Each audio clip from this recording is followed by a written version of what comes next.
3 సంవత్సరాల పసి పిల్లలపైన ఈ మానవ మృగాలు అత్యాచారాలు చేస్తున్నాయంటే వీళ్ళు మనుషులా అని అడుగుతున్నా మిమ్మల్ని.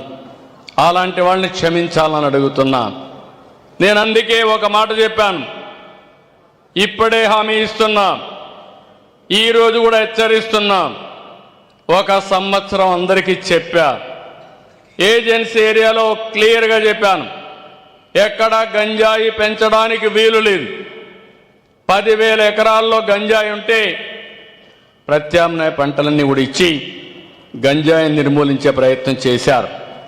శాటిలైట్ ద్వారా సమాచారం తెప్పిస్తున్నాం, గూగుల్ ద్వారా సమాచారం తెప్పిస్తున్నాం, డ్రోన్స్ పంపిస్తున్నాం. మీరు ఎక్కడైనా సరే గంజాయి పెంచితే మాత్రం మిమ్మల్ని వదిలిపెట్టనని హెచ్చరిస్తున్నా. ఇంకో పక్క కొన్ని దిక్కలు నేను చూస్తున్నాను, కొంతమంది గంజాయి అమ్మే పరిస్థితి వచ్చారు. మామూలు షాపుల్లో గంజాయి అమ్మక కేంద్రాలుగా తయారైపోయినాయి.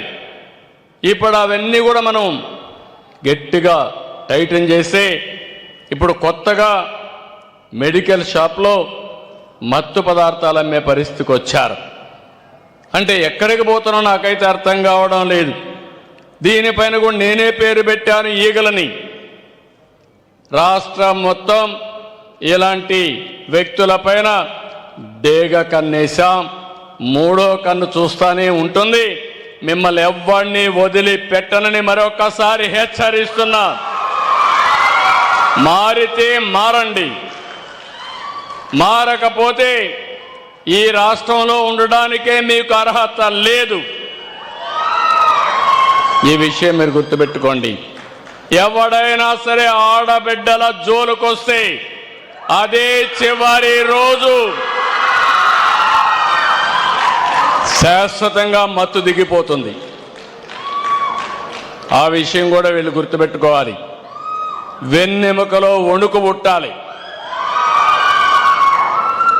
నేను మిమ్మల్ని కూడా ఒకటి విజ్ఞప్తి చేస్తున్నా, చేయాల్సిన అన్ని చేస్తాం. నేను ఒకసారి యుద్ధాన్ని ప్రకటించానంటే మీరు అర్థం చేసుకోవాల్సిన అవసరం ఉంది. అయితే ఇలాంటి సమస్యలు వచ్చినప్పుడు కొంతమందిని మార్చుకోవాల్సిన కూడా అవసరం ఉంది. అందుకే మీరు ఒకసారి చూస్తే పగడ్బందీగా చర్యలు తీసుకుంటున్నాం. ఇంకో పక్క విశాఖపట్నం, రాజమహేంద్రవరం, విజయవాడ, గుంటూరు, తిరుపతిలో